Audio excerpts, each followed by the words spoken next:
اور یہودی کہتے ہیں کہ عیسائی رستے پر نہیں، اور عیسائی کہتے ہیں کہ یہودی رستے پر نہیں، حالانکہ وہ کتاب الہی پڑھتے ہیں۔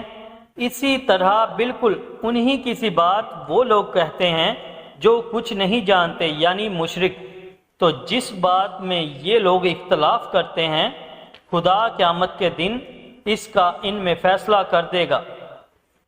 اور اس سے بڑھ کر ظالم کون، جو خدا کی مسجدوں میں خدا کے نام کا ذکر کیے جانے سے منع کرے اور ان کی ویرانی میں سائی ہو۔ ان لوگوں کو کچھ حق نہیں کہ ان میں داخل ہوں مگر ڈرتے ہوئے۔ ان کے لیے دنیا میں رسوائی ہے اور آخرت میں بڑا عذاب۔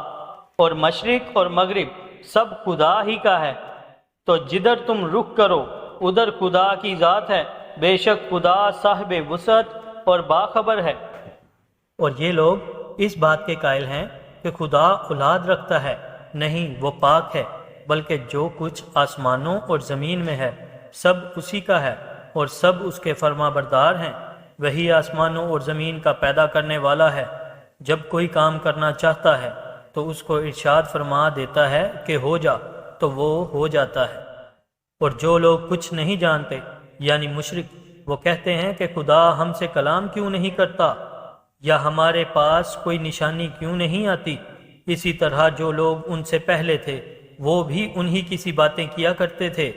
ان لوگوں کے دل آپس میں ملتے جلتے ہیں۔ جو لوگ صاحب یقین ہیں ان کے سمجھنے کے لیے نشانیاں بیان کر دی گئی ہیں۔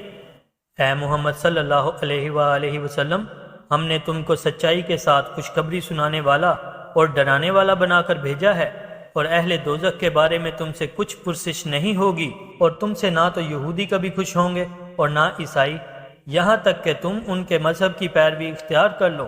ان سے کہہ دو کہ خدا کی ہدایت یعنی دین اسلام ہی ہدایت ہے، اور اے پیغمبر، اگر تم اپنے پاس علم یعنی وحی خدا کے آ جانے پر بھی ان کی خواہشوں پر چلو گے تو تم کو عذاب خدا سے بچانے والا نہ کوئی دوست ہوگا اور نہ کوئی مددگار۔ جن لوگوں کو ہم نے کتاب عنایت کی ہے وہ اس کو ایسے پڑھتے ہیں جیسے اس کے پڑھنے کا حق ہے، یہی لوگ اس پر ایمان رکھنے والے ہیں، اور جو اس کو نہیں مانتے وہ خسارہ پانے والے